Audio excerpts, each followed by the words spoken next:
Hello बच्चों, ब्रह्मास्त्र NEET physics में बहुत बहुत बहुत स्वागत है सब बच्चों का। तो भाई इसमें आपका पूरा जो नीट का रिवीजन है वो हम करने वाले हैं कैलोरीमेट्री चैप्टर का वन शॉट में।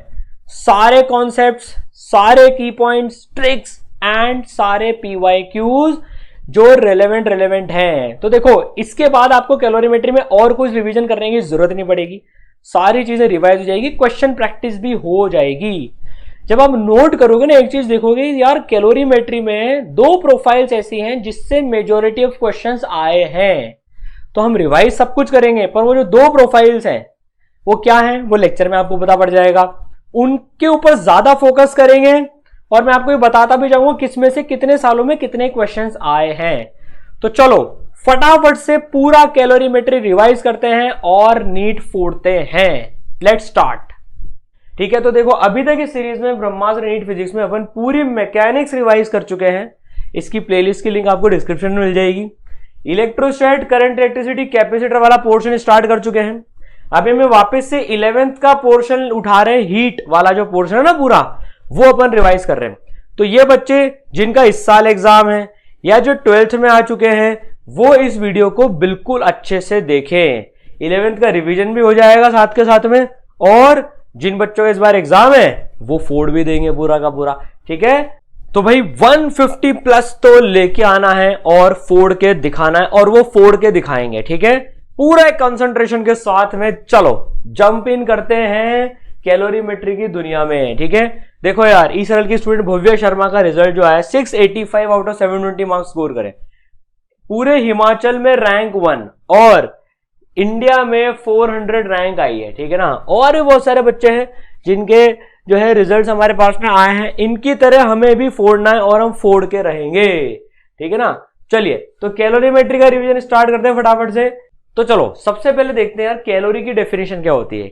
कई बार ये एज इट इज डेफिनेशन मतलब 10 साल में तो नहीं, लेकिन उसके पहले एक आध बार आ चुकी है कि यार कैलोरी 1 कैलोरी किसे बोलते हैं। तो 1 calorie is the amount of heat required to raise the temperature of 1 gram of water from 14.5 to 15.5 degree Celsius at 1 atm pressure.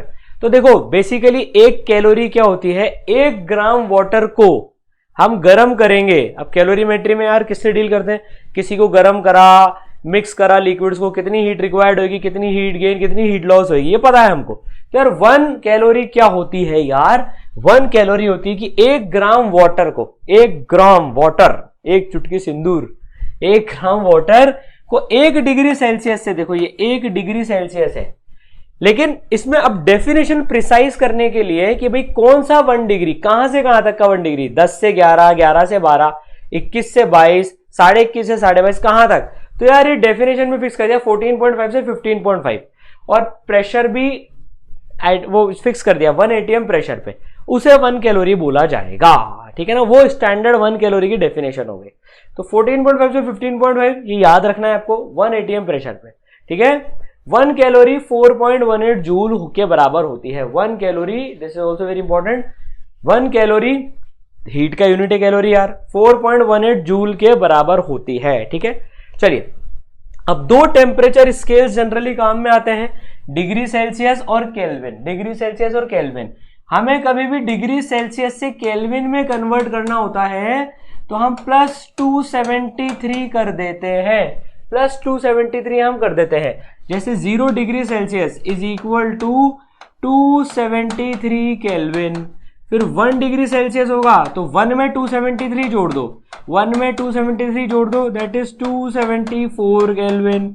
फिर 2 डिग्री सेल्सियस अगर आप देखोगे इसी तरह से तो 2 में 273 जोड़ दो, 2 + 273 that is equal to 275 kelvin. बस ऐसे 273 जोड़ते चलो। ठीक है, अच्छा एक चीज और समझने की इसमें कि यार 1 डिग्री सेल्सियस का जो चेंज है, 1 डिग्री सेल्सियस का जो चेंज है वो 1 केल्विन चेंज के बराबर होता है। ये गलती मत करना, मतलब अगर टेम्परेचर 1 डिग्री सेल्सियस से बढ़ता है तो केल्विन में भी 1 केल्विन से बढ़ता है। बच्चे उसको 273 से बढ़ा देते हैं, नहीं, 1 केल्विन से बढ़ रहा है। 273 केल्विन का 274 हुआ।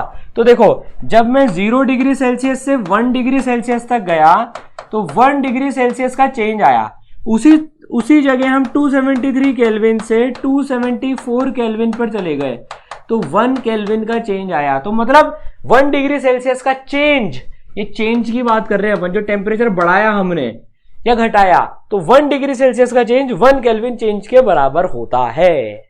समझ गए? चलिए बहुत बढ़िया, awesome. Now zeroth law of thermodynamics बड़ा सिंपल सा लॉ है, वैसे पूछा नहीं गया लेकिन पता होना चाहिए, ठीक है, कि यार अगर दो बॉडी थर्मल इक्विलिब्रियम में ए और बी और सी थर्मल इक्विलिब्रियम में है, थर्मल इक्विलिब्रियम में होने का मतलब होता है उनका टेम्परेचर बराबर होना। तो ए और बी थर्मल इक्विलिब्रियम में है तो ए का टेम्परेचर बी के टेम्परेचर के बराबर होगा। बी और सी थर्मल इक्विलिब्रियम में है तो बी और सी का टेम्परेचर बराबर होगा। तो जीरोथ लॉ कहता है कि अगर ए और बी थर्मल इक्विलिब्रियम में है, बी और सी थर्मल इक्विलिब्रियम में है, तो यार लॉजिकल सी बात है कि ए और सी भी थर्मल इक्विलिब्रियम में होंगे, तो ए और सी का टेम्परेचर भी बराबर होगा। मैं तेरे बराबर हूं तो उसके बराबर है, मतलब यार मैं उसके बराबर हूं, ठीक है, सिंपल सा लॉ है, जीरोथ लॉ ऑफ थर्मोडायनामिक्स, ध्यान रखना है ये, ठीक है। चलिए बहुत बढ़िया। अब जो सबसे इंपॉर्टेंट फॉर्मूला इस चैप्टर का जो है वो आ चुका है, ये सबसे इंपॉर्टेंट है, सबसे ज्यादा इसी से क्वेश्चन पूछे जाते हैं कि अगर कोई हम m मास का ऑब्जेक्ट लें या लिक्विड लें, गैस लें या सॉलिड लें, कुछ भी लें यार, है ना, मतलब लिक्विड सॉलिड की जनरली बात करते हैं इसमें अपन, ठीक है। m मास का अपन ने कोई सब्सटेंस लिया, उसमें आग लगा दी हमने, भाई साहब पूरा विजुलाइज करके देखो, आग लगा दी यहां पर, तो यार आग लगा दी तो टेम्परेचर बढ़ेगा ना यार, हम किसी में आग लगा देते तो टेम्परेचर बढ़ता है, तो उसका टेम्परेचर डेल्टा टी से बढ़ गया। कितने से बढ़ गया? डेल्टा टी से बढ़ गया, ठीक है। तो उसको जो हीट रिक्वायर्ड होगी, delta Q will be M S delta T, M S delta T, very important formula, delta Q is equal to M S delta T. S क्या होती है? Specific heat capacity, specific heat capacity, ठीक है ना। Specific heat capacity मतलब होता है कि यार 1 ग्राम को 1 डिग्री सेल्सियस से बढ़ाने के लिए कितनी हीट लगती है, ठीक है। तो M S delta T, mass specific heat into delta T, ठीक है। एक और टर्म होता है हीट कैपेसिटी, जो कि होता है m इंटू एस के बराबर, मास इंटू स्पेसिफिक हीट कर देते हैं तो हीट कैपेसिटी आ जाता है। तो डेल्टा क्यू क्या होता है? C delta T. तो देखो यार ms को c लिख दिया, ms को c लिख दिया बेसिकली, तो यहां पर सी डेल्टा टी। तो कई बार क्वेश्चंस में स्पेसिफिक हीट कैपेसिटी देने के बजाय हीट कैपेसिटी दे देते हैं, तो उसको आप डेल्टा टी से मल्टीप्लाई कर देना, कितने टेम्परेचर से रेस करा, ठीक है। मोलर हीट कैपेसिटी होती है यार 1 मोल को 1 डिग्री से बढ़ाने के लिए कितनी चाहिए। मोलर हीट कैपेसिटी क्या होती है? 1 डिग्री, 1 मोल ऑफ सब्सटेंस को 1 डिग्री सेल्सियस से बढ़ाने के लिए कितनी चाहिए, समझ गए, ठीक है। This is molar heat capacity. तो यार देखो अब ये एक क्वेश्चन आया 2020 में, इसको करने से पहले एक सिंपल सा एक क्वेश्चन ले लेते हैं। मान लो जैसे वाटर की जो स्पेसिफिक हीट कैपेसिटी है वो है एस ऑफ वाटर, अगर अपन बात करें 1 जूल या 1 कैलोरी, कैलोरी में बात कर लेते हैं, चलो यार 1 जूल नहीं 1 कैलोरी में बात कर लेते हैं, 1 कैलोरी पर ग्राम केल्विन या पर डिग्री सेल्सियस, बात एक ही, पर ग्राम पर केल्विन, मतलब एक ग्राम वाटर को 1 केल्विन से या 1 डिग्री सेल्सियस से टेम्परेचर बढ़ाने के लिए 1 कैलोरी लगती है। तो बताओ कोई हमसे पूछे डेल्टा क्यू कितनी चाहिए भैया, डेल्टा क्यू कितनी चाहिए फॉर 5 ग्राम वाटर को 10 डिग्री सेल्सियस से बढ़ाने के लिए, तो बस यार फॉर्मूला लगा देंगे, delta Q is equal to M S delta T. M कितना हो गया? 5 ग्राम हो गया, यूनिट का यूनिट में देख लेना, यूनिट भी लिखते जाए करो इसमें, 5 ग्राम हो गया। एस की वैल्यू कितनी हो गई? 1 कैलोरी पर ग्राम केल्विन। 10 डिग्री सेल्सियस से बढ़ाना है, मतलब 10 केल्विन से बढ़ाना है, तो 10 केल्विन लिख लो यहाँ पर, या डिग्री सेल्सियस, ठीक है जो भी। तो केल्विन से केल्विन काटो, ग्राम से ग्राम काटो, तो देखो 5 इंटू 10 50 कैलोरी बच गया, तो ये हो गया 50 कैलोरी। तो हमें 50 कैलोरी चाहिए होगी 5 ग्राम पानी को 10 डिग्री सेल्सियस से टेम्परेचर बढ़ाने के लिए। हुआ रिवाइज? बिल्कुल हुआ सर रिवाइज। चलिए बहुत बढ़िया। अब नीट 2020 में एक क्वेश्चन आया है, ठीक है ना, देखते हैं क्या क्वेश्चन है। साथ के साथ में ना क्वेश्चन भी लेते जाएंगे, कॉन्सेप्ट पढ़ा, क्वेश्चन लिया, छोटा टॉपिक है कैलोरीमेट्री इलास्टिसिटी, इनके क्वेश्चंस भी साथ के साथ में करते चलेंगे, ठीक है। Quantities of heat required to raise the temperature of 2 solid copper spheres, underline कर लो, सॉलिड कॉपर स्फीयर्स हैं, एक का रेडियस है R1, एक का रेडियस है R2। R1 बड़ा है 1.5 R2 है, थ्रू 1 केल्विन, 1 केल्विन से बढ़ाना है, तो रेशियो पूछ रहा है हीट का। तो बेसिकली यार ये एक बड़ा स्फीयर है, सॉलिड स्फीयर है R1 का, और एक छोटा स्फीयर है R2 का, ठीक है ना। ये इसको भी हमें दोनों कॉपर से हैं, दोनों कॉपर से हैं, इसका मतलब दोनों की स्पेसिफिक हीट कैपेसिटी सेम है, S और S, सेम मटेरियल की स्पेसिफिक हीट कैपेसिटी सेम होती है, ठीक है ना। अब यार दोनों को टेम्परेचर 1 केल्विन से बढ़ाना है, तो 1 केल्विन से बढ़ाना है, डेल्टा टी की वैल्यू 1 केल्विन और 1 केल्विन गिवन है। तो यार जब मैं फॉर्मूला लिखूंगा डेल्टा क्यू, इसका मास m1 बोल लेते हैं, इसका मास m2 बोल लेते हैं, मास अलग अलग होगा क्योंकि वॉल्यूम अलग अलग है, ठीक है। तो यार m1 s डेल्टा टी और इसका हो जाएगा m2 s delta T. s और डेल्टा टी दोनों में सेम है, इसलिए सेम लिख दिया। तो डेल्टा क्यू का रेशियो चाहिए हमको, तो देखो डेल्टा क्यू का रेशियो कितना हो जाएगा, delta Q1 by delta Q2 will be equal to M1 by M2। तो भाई यार इन दोनों को डिवाइड कर देंगे, तो S डेल्टा टी काटा पीटी मचा दो, M1 बाय M2 के रेशियो में आंसर होगा। अब मास कैसे निकालें दोनों का यार, दोनों सेम मटेरियल के बने हुए हैं, तो डेंसिटी कितनी होती है, density is equal to mass upon volume, तो mass is equal to density into volume. Copper है, तो दोनों की डेंसिटी D और D सेम ही होगी, दोनों की डेंसिटी, तो मटेरियल सेम है भाई, ठीक है।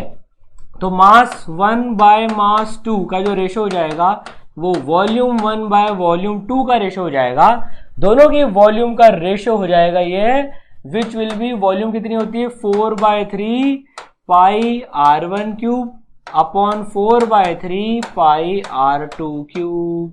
4/3 से पाई कट जाएगा, तो ये आ गया simple R1 cube upon R2 cube radius के क्यूब के रेशियो में आ गया, और ये कितना 1.5 टाइम्स गिवन है भाई, 1.5 टाइम्स गिवन है, सिंपल क्वेश्चन है वैसे देखे तो 1.5 का होल क्यूब, ये आंसर आ गया। 1.5 को लिख दो 3/2 का होल क्यूब, तो 3 का क्यूब 27 और 2 का क्यूब 8, ठीक है।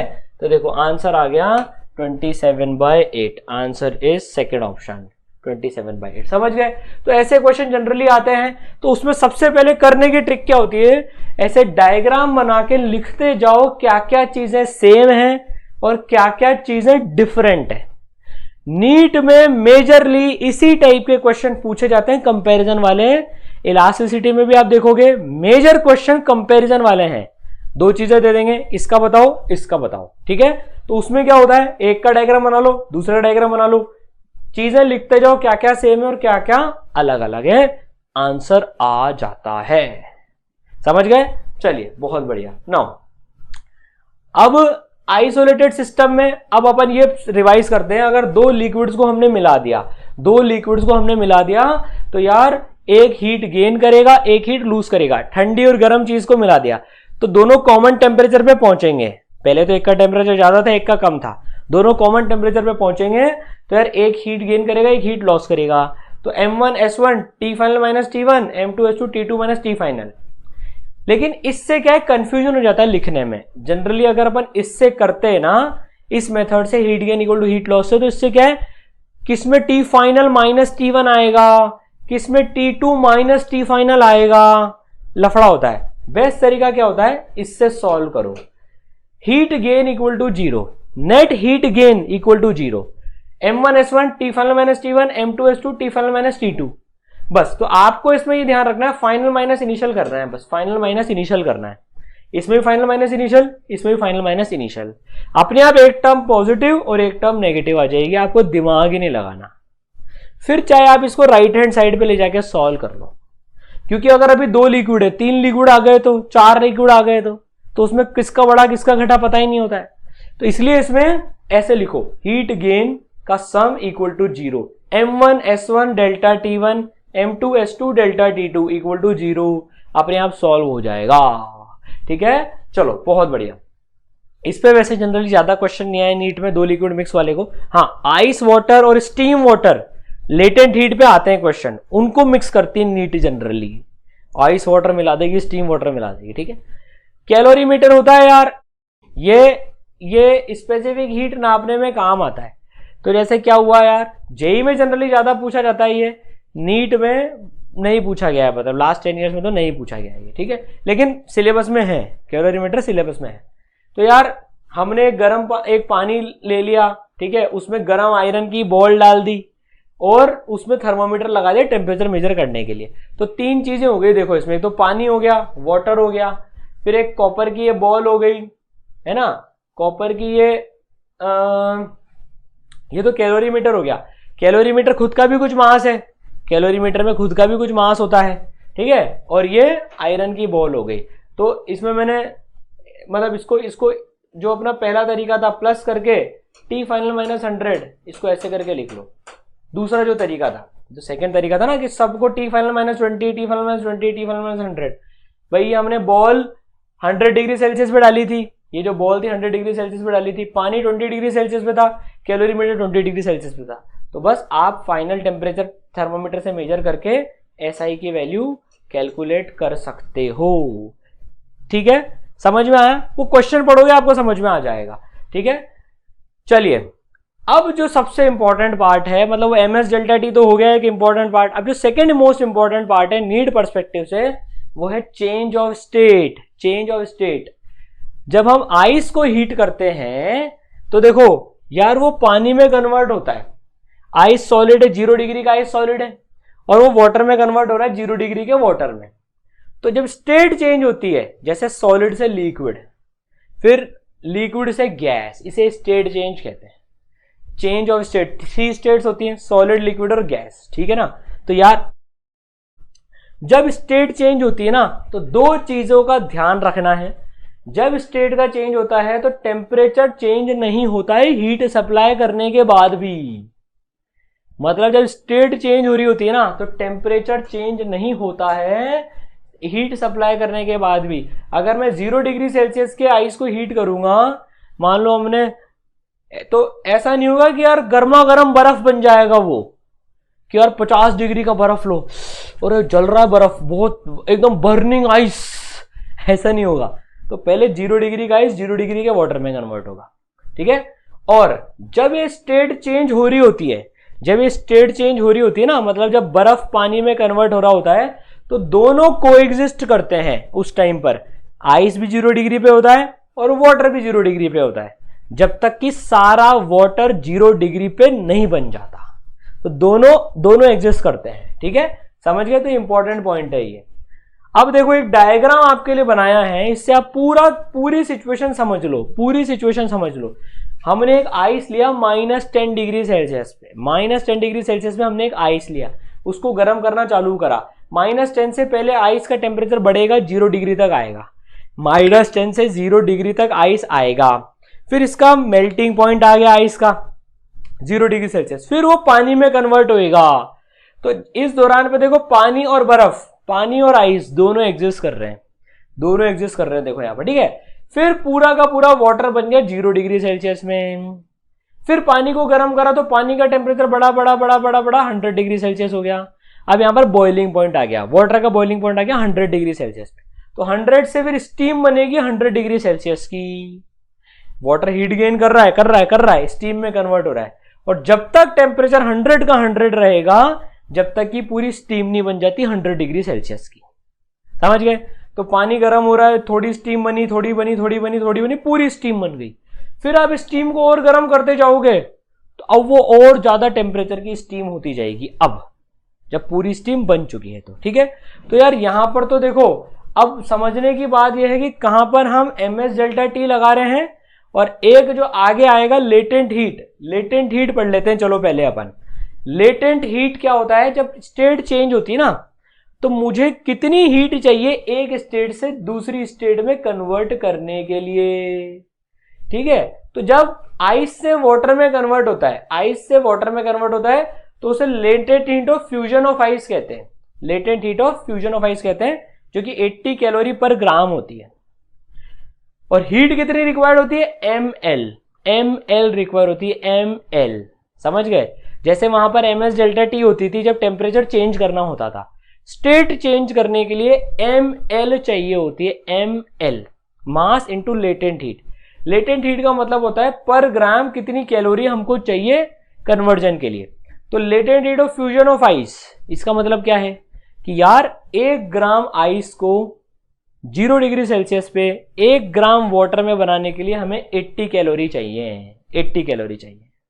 इसी तरह से वाटर से स्टीम में latent heat of vaporisation for water, water को वेपोराइज करने के लिए 540 कैलोरी लगती है पर ग्राम। ये डेटा याद रखना है आपको, नीट में जनरली दे देते हैं पर फिर भी आपको ये याद रखना है। फिर 540 कैलोरी पर ग्राम, 540 कैलोरी चाहिए होती है पर ग्राम ऑफ वाटर को स्टीम में कन्वर्ट करने के लिए। समझ गए? तो चलो बताओ, अगर 3 ग्राम आइस को 0 डिग्री सेल्सियस से 0 डिग्री सेल्सियस के वाटर में कन्वर्ट करना है तो कितनी हीट लगेगी?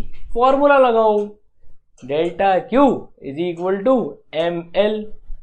सर इसमें डेल्टा टी नहीं आता क्या? यार टेम्परेचर तो चेंज हो ही नहीं रहा, टेम्परेचर तो चेंज हो ही नहीं रहा तो डेल्टा टी क्यों आएगा? टेम्परेचर तो चेंज हो ही नहीं रहा है। तो ml मास कितना है 3, l कितनी है 80, तो this will be equal to 240 calories. तो 3 ग्राम आइस को 0 डिग्री से वाटर में कन्वर्ट करने के लिए 240 कैलोरीज लगेंगी। ठीक है, तो अब आपने जिंदगी में 2 फॉर्मूले पढ़ लिए, ms डेल्टा टी और ml, ms डेल्टा टी और ml। तो जब एक स्टेट में टेम्परेचर बढ़ता है तो ms डेल्टा टी लगता है, जब स्टेट का चेंज होता है तो ml लगता है। ठीक है, तो जरा इस डायग्राम में देखकर बताओ, चलो इस डायग्राम में देखकर बताओ, जब ये आइस यहां से वाटर में कन्वर्ट हो रहा है, यहां पर कौन सा फॉर्मूला लगाओगे? ml की ms delta T? Sir simple है, वेरी गुड, ml लगेगा यहां पर तो फॉर्मूला। अब यहां से वाटर टू वाटर कन्वर्ट हो रहा है, यहां पर क्या फॉर्मूला लगेगा? ms डेल्टा टी लगेगा यहां पर। जब टेम्परेचर बढ़ रहा है तो ms डेल्टा टी, और जब स्टेट चेंज हो रही है तो ml लगेगा। हुआ रिवाइज? याद आ गई सारी चीजें? सर परफेक्टली याद आ गई। ठीक है, चलो यहां बताओ, यहां से यहां क्या लगेगा? अभी आपको कंफ्यूज करते हैं, देखो -10 के आइस से 0 के आइस में टेम्परेचर बढ़ गया तो यहां पर भी ms डेल्टा टी लगेगा। यहां पर आइस की स्पेसिफिक हीट लगेगी यहां पर, तो यहां पर मैं आइस लिख देता हूं, यहां पर आइस की स्पेसिफिक हीट लगेगी यहां पर। ठीक है, चलिए बहुत ही बढ़िया, तो समझ में आया। अब ये ग्राफ है, ये ग्राफ वैसे नीट में ज्यादा पूछा नहीं जाता है लेकिन सिलेबस में है, रिवाइज करना बनता है। ठीक है, जेई में इस ग्राफ पे क्वेश्चंस आ जाते हैं भाई। हाँ, इसकी स्लो फ्लो पूछ लेते हैं वहां पर वो लोग। ठीक है ना, चलो तो यार ये ग्राफ है, सिंपल सा ग्राफ है, melting point, boiling point, temperature और ये क्यू, हीट देते जा रहे हैं, टेम्परेचर का ग्राफ बना दिया। तो वाटर की तरह से समझ लो, सबका ग्राफ सिमिलर सा ही होता है, पर वाटर के केस में समझते हैं। हमने -20 डिग्री का आइस लिया, उसको हीट करा, सॉलिड फॉर्म में है वो, तो हीट करा आइस को, करा तो वो 0 डिग्री सेल्सियस तक आ जाएगा, आइस 0 डिग्री सेल्सियस तक आ जाएगा। उसके बाद हम हीट देते जा रहे हैं, टेम्परेचर चेंज नहीं हो रहा है। देखो हीट देते जा रहे हैं, ये वाटर के लिए बना देते हैं, 0 डिग्री सेल्सियस पे हीट देते जा रहे हैं, टेम्परेचर चेंज नहीं हो रहा है। क्यों? क्योंकि यहां पर आइस वाटर में कन्वर्ट हो रहा है, आइस वाटर में कन्वर्ट हो रहा है, यहां पर सॉलिड प्लस लिक्विड दोनों है। और जब यहां पर पूरा पानी बन गया और यहां पर फुल वाटर हो गया, यहां पर फुल वाटर जब हो गया 0 डिग्री सेल्सियस पे, फिर टेम्परेचर बढ़ना चालू हुआ। कब तक? जब तक है जान। सर जब तक है जान, जब तक बॉइलिंग पॉइंट तक नहीं पहुंच जा रहा तब तक उसका टेम्परेचर बढ़ना चालू हुआ, बढ़ता जा रहा है। फिर टेम्परेचर कांस्टेंट हो गया, क्योंकि यहां पर क्या हो रहा है, वो स्टीम में कन्वर्ट हो रहा है। क्या हो रहा है यहां पर? वो स्टीम में कन्वर्ट हो रहा है। ठीक है, तो यार यहां तक जब तक वो फुल स्टीम नहीं, यहां पर अब फुल स्टीम बन चुकी है, यहां तक अब यहां पर अब फुल स्टीम बन चुकी है, फिर स्टीम का टेम्परेचर बढ़ेगा। ठीक है, तो यहां पर ms डेल्टा टी, यहां पर ml, फिर ms डेल्टा टी, फिर ml, फिर ms delta T. Feel I? जबरदस्त फील आ गई सर, मजा आ गया, पूरा विजुअलाइज हो गया। अगर आपको कैलोरीमेट्री के पूरे लेक्चर्स देखने हो ना बच्चों, फुल लेक्चर अगर आपको कैलोरीमेट्री को देखने हो, आराम से समझना हो, ईसरल ऐप डाउनलोड कर लेना प्ले स्टोर से जाके, वहां पर आपको कैलोरीमेट्री के पूरे लेक्चर्स मिल जाएंगे। ये अपना रिवीजन है, इसलिए फास्ट रिवीजन कर रहे हैं अपन इसमें, ठीक है। चलो अब जरा क्वेश्चन कर लेते हैं। 2014 में क्वेश्चन आया था, ये समझते हैं जरा क्वेश्चन क्या है ये, ठीक है। देखो, steam eight 100 degree Celsius, 100 degree Celsius की स्टीम है, वो पास करी है 20 ग्राम ऑफ वाटर में। तो 20 ग्राम ऑफ वाटर में, जो कि 10 डिग्री सेल्सियस पे था, हमने स्टीम पास कर दी। कितनी पता नहीं, ठीक है, लेकिन 100 डिग्री सेल्सियस पे थी, ठीक है। When water acquires a temperature of 80 degree Celsius, the mass of water present will be। तो ये क्या बोल रहा है कि जब पानी, टोटल पानी 80 डिग्री सेल्सियस पे, 80 डिग्री सेल्सियस पे आ जाएगा, तो बताओ मास ऑफ वाटर कितना होगा, मास ऑफ वाटर कितना होगा। सर सिंपल तो है सर, ये 20 ग्राम पानी तो था, 20 ग्राम पानी था, 20 का 20 रहेगा। नहीं, ऑप्शन में देखो एक भी 20 नहीं है। 20 कैसे रहेगा?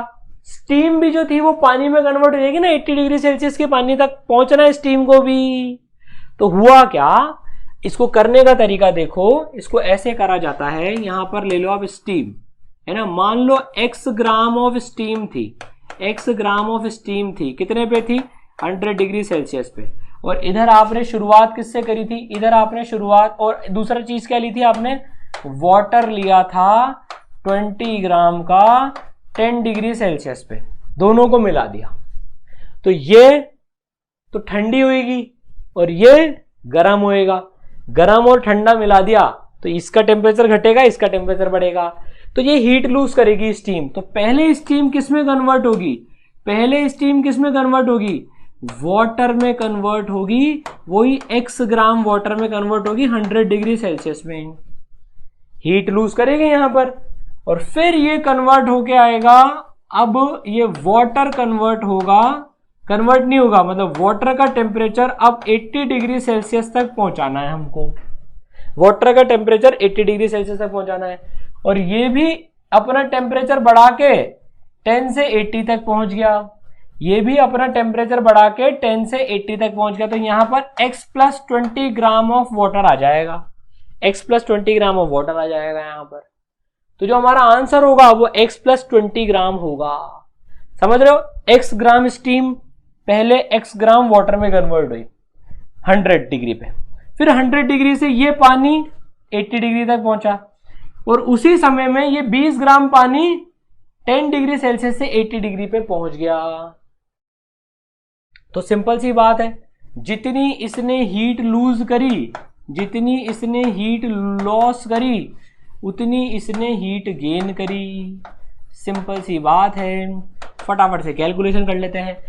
देखो सब हमने ग्राम में लिया है, ये कैलोरी पर ग्राम पर डिग्री सेल्सियस में गिवन है, ये भी कैलोरी पर ग्राम में है।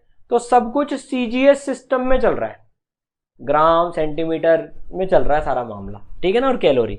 तो यार अब हीट लॉस कितनी हुई, सबसे पहले स्टीम से वाटर में कन्वर्ट करो, तो हीट लॉस कितनी होगी भैया, हीट लॉस कितनी हुई, x इंटू सबसे पहले ये 540, तो 540 इतनी हीट यहां पर लूज हुई। यहां पर ml लगेगा, ml लगेगा यहां पर। कभी आप गलती करो ना यार, गलती गलत फॉर्मूला लगाओ तो यूनिट लिख लिया करो।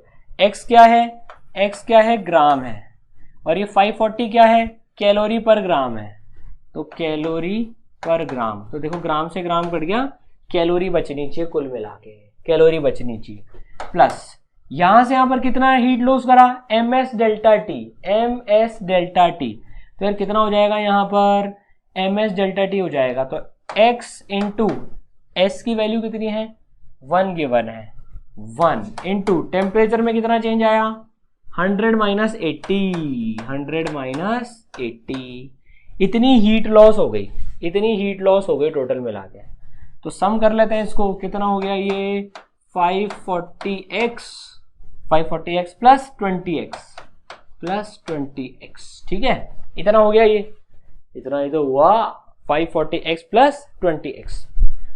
अब इस पानी ने कितनी हीट गेन करी वो लिख लेते हैं जरा, हीट गेन कितनी हुई भाई, हीट गेन हुई, यहां से लेकर यहां तक हम पहुंचे, हीट गेन कितनी हुई, ये 20 ग्राम पानी था, ms डेल्टा टी लगेगा, तो 20 into S into delta T, change in temperature कितना आया 80,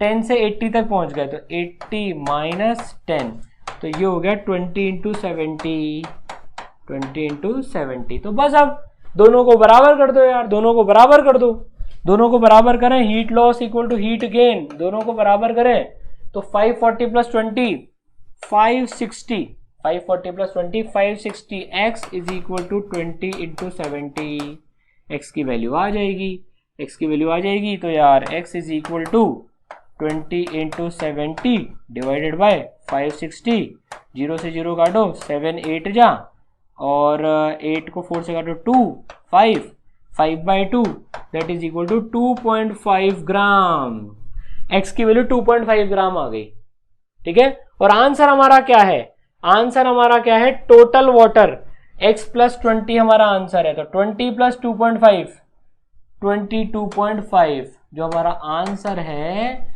वो है x प्लस 20 दैट इज 22.5, ठीक है।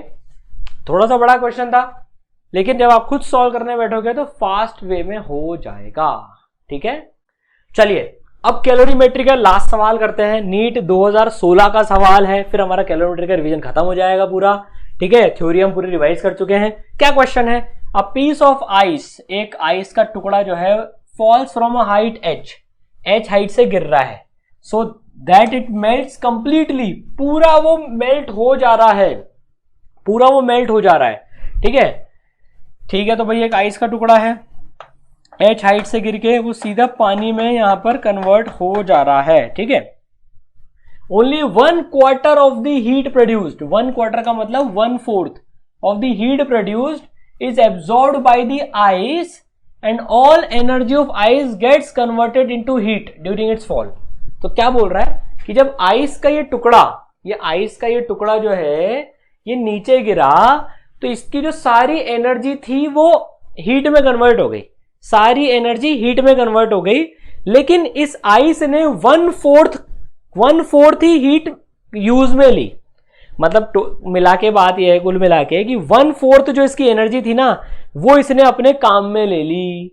तो m मास का आइस मान लो वो h हाइट से गिर रहा है, तो उसकी कितनी ग्रेविटेशन एनर्जी कन्वर्ट हुई, mgh हुई। इसकी 1/4 इसने काम में ले ली, इसकी 1/4 इसने काम में ले ली वाटर में कन्वर्ट होने में, और वो इसने अपने को वाटर में कन्वर्ट करने में काम में ले ली। तो ml निकालना क्या है हमको, h निकालनी है, h निकालनी है, m से h ये तो उड़ाओ, तो h की वैल्यू कितनी हो गई 4l/g। अब मजे की बात देखो, 4l/g अब सारे किलोमीटर में गिवन है, लेकिन सबके नंबर्स अलग हैं, 34, 554, 136, 68। तो एक ट्रिक बताता हूं यहां पर देखो, यूनिट की चिंता मत करो, यूनिट की चिंता मत करो, सीधे वैल्यू डालो 4 इंटू एल, एल की वैल्यू कितनी गिवन है 3.4 जूल पर केजी, ऐसा यूनिट में है। जी की वैल्यू 10 न्यूटन पर केजी, मीटर पर सेकंड स्क्वायर होता है, ये स्टाइल मार रही है नीट फोकट की।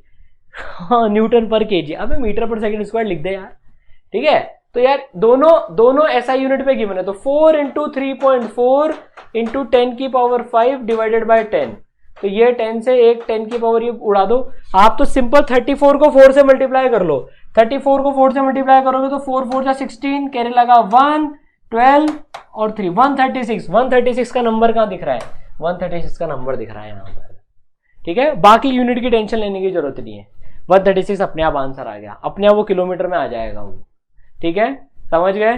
तो चलो बहुत ही बढ़िया, तो पूरा हमारा कैलोरीमेट्री का रिवीजन कंप्लीट कर लिया विद क्वेश्चंस, ठीक है। अब जो बच्चे नीट की तैयारी कर रहे हैं, ई सरल के पास में हर नीट की तैयारी करने वाले बच्चे के लिए कोर्स है, ठीक है। जो बच्चे 10 to 11th में आए हैं अभी, उनके लिए 2023 में प्रिपेयर करने के लिए 2 ईयर कोर्स है, ये अपना 2 ईयर कोर्स है ब्रह्मोस कोर्स, ठीक है। फिर 1 ईयर कोर्स है अपना जो 11 से 12th में आए हैं, 11 से 12th में जो है प्रहार कोर्स, नीट प्रहार कोर्स। फिर ड्रॉपर जो है ये 1 ईयर कोर्स है, ड्रॉपर्स के लिए वॉरियर कोर्स, और जो क्लास 10th में है या 9th में है लॉन्ग ईयर कोर्स जो है 3 ईयर / 4 ईयर का जो नीट की तैयारी करना चाहते हैं, जिनको पता है 10th से यार हमको डॉक्टर बनना है, उनके लिए अग्नि कोर्स है। उनको उसमें 10th की भी तैयारी कराई जाती है, 9th की भी कराई जाती है, और नीट की भी थोड़ी 10th के ऊपर लेवल पे तैयारी कराई जाती है। फिर 11th 12th से फुल फ्लेजेड नीट की तैयारी कराई जाती है। ठीक है, इनकी डिटेल आपको डिस्क्रिप्शन में मिल जाएंगी। इसमें आपको पूरे लेक्चर्स, सारे प्रैक्टिस क्वेश्चंस, टेस्ट, सब कुछ, और हर बच्चे को पर्सनलाइज टाइम टेबल मिलता है। Personalise doubt solving, personalise mentorship. 4 layered की तो डाउट सॉल्विंग होती है, 3 लेयर्ड की पर्सनलाइज मेंटरशिप होती है। ठीक है, आप ये एक्सप्लोर कर सकते हैं, इसरल की ऐप डाउनलोड करके एक्सप्लोर कर सकते हैं इनको आप, और डिस्क्रिप्शन में इनके लिंक्स भी मिल जाएंगे। राइट, इंडिया की बेस्ट फैकल्टी से बेस्ट विजुअलाइजेशन के साथ आप पढ़ेंगे। इसरल में बेस्ट विजुअलाइजेशन के साथ में जब सब्जेक्ट आपको दीवाना बना देगा ना, वो आपको पढ़ाई मिलेगी। ठीक है, आपको कोटा से टॉप IITian और डॉक्टर फैकल्टीज से पढ़ने की आपको मौका मिलेगा। देखो इसमें जो सारे कोर्सेज है, फिजिक्स मैं पढ़ाता हूं उसमें, ठीक है, आप मेरे बारे में जानते ही हैं। I am from IIT Bombay, secured all India rank 41 in IIT JEE। ठीक है, 71 आई थी JEE मेन में, 4 आई थी NSO में, और 9 साल से ज्यादा हो गए पढ़ाते पढ़ाते। ठीक है, आपको जो केमिस्ट्री के टीचर मिलेंगे, Prateek sir, he is also from IIT Bombay, जबरदस्त केमिस्ट्री पढ़ाते हैं, एकदम विजुअलाइज करा के याद करना आसान हो जाता है और आपको समझ में लग जाती है केमिस्ट्री। बायोलॉजी की जो फैकल्टी है, doctor Anshuman, he is a practising doctor, MBBS MD FIBM, all India rank 196 आई थी इनकी नीट में। जो रैंक आप एम कर रहे हो ना यार, वो रैंक इनकी आई थी, मतलब highest rank holder practising doctor जो पढ़ा रहे हैं अभी। बायोलॉजी के इनकी वीडियोस देखना, ऐसे जबरदस्त तरह से विजुअलाइज हुआ ना, पूरी बायोलॉजी विजुअलाइज हो जाएगी। ठीक है, then another doctor ma'am, doctor Khushika Taneja ma'am, यार ये खुद डॉक्टर हैं, ये भी सालों से पढ़ा रही हैं, हजारों डॉक्टर्स बना चुके हैं ये लोग। तो यार डॉक्टर से पढ़िए और डॉक्टर बनिए। ठीक है ना, मतलब टॉप फैकल्टी है, आपको उसकी टेंशन लेने की जरूरत नहीं है। 3 लेयर्ड पर्सनलाइज मेंटरशिप है। ठीक है, हर बच्चे को एक मेंटर मिलता है, पर्सनल एकेडमिक मेंटर, और दूसरा मेंटर प्रोग्रेस मेंटर, जो उसकी पूरी प्रोग्रेस मेजर करता है। समय समय पर बात करते हैं मेंटर्स कि यार आपकी प्रोग्रेस अच्छी चल रही है, और पढ़ना है, आपको ये चेंज करना है। तो इंडिया का पहला 3 लेयर्ड पर्सनलाइज मेंटरशिप का प्रोग्राम है। ठीक है, और 4 लेयर डाउट सॉल्विंग है, डाउट्स की टेंशन लेने की जरूरत नहीं है। जितने भी डाउट सॉल्विंग के मेथड है ना, सारे एग्जिस्ट करते हैं। आपको वीडियो सॉल्यूशंस मिलेंगे, आपके पास में डेडिकेटेड डाउट सॉल्वर टूल होगा, जहां फोटो खींचिए अपना डाउट पोस्ट कर सकते हैं, और फैकल्टीज रिप्लाई कर देती है। ठीक है, यहां डाउट मोस्टली यहां क्लियर हो जाते हैं, उसके बाद फिर डाउट बच जाते हैं तो daily live doubt solving classes चलती हैं, जहां पर अपने डाउट सॉल्व कर सकते हैं। और फिर भी डाउट बच जाए तो आपको फैकल्टीज से कनेक्ट करा देते हैं, डाउट सॉल्विंग की टेंशन नहीं है। ठीक है, तो सब कुछ है, मतलब ऑल इंडिया रैंक 100 के अंदर लाने के लिए सब कुछ मौजूद है इसरल में। कहीं और जाने की कुछ भी, ना किताब खरीदने की, ना कहीं से वीडियो देखने की कोई और जरूरत नहीं है। सारी इनकी लिंक्स आपको डिस्क्रिप्शन में मिल जाएंगी बच्चों। ठीक है, चलिए, तो बच्चों ये जो सेशन की PDF है ना, ये सेशन की PDF की लिंक आपको डिस्क्रिप्शन में गिवन है। ये कोर्स है Brahmastra NEET physics free crash course वाला। इसमें आपको सारी PDF जितनी अभी तक सेशन हो चुके हैं ना, सबकी PDFs आपको यहाँ पर मिल जाएगी। देखो सारे उसकी PDFs आपको यहाँ पर बच्चों मिल जाएगी। आप इस कोर्स को एक बार यहां तक पहुंच जाओ, सारी PDFs मिल जाएगी। इसके लिए एक बार आपको इसरल ऐप डाउनलोड करनी पड़ेगी। ठीक है, साथ ही में अगर आपको देखो, अगर हमें प्रीवियस ईयर क्वेश्चन प्रैक्टिस करने हैं तो यार यहाँ पर नीट के प्रीवियस ईयर क्वेश्चन भी है।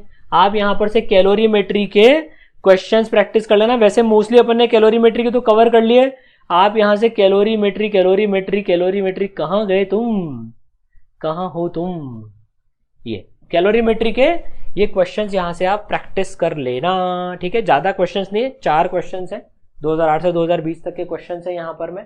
ठीक है, ये प्रैक्टिस कर लेना, इनके सॉल्यूशंस भी गिवन है। और कैलोरीमेट्री का पूरा जो माइंड मैप है वो आपको मिल जाएगा इस वाले सेक्शन में, इसरल JEE नीट माइंड मैप।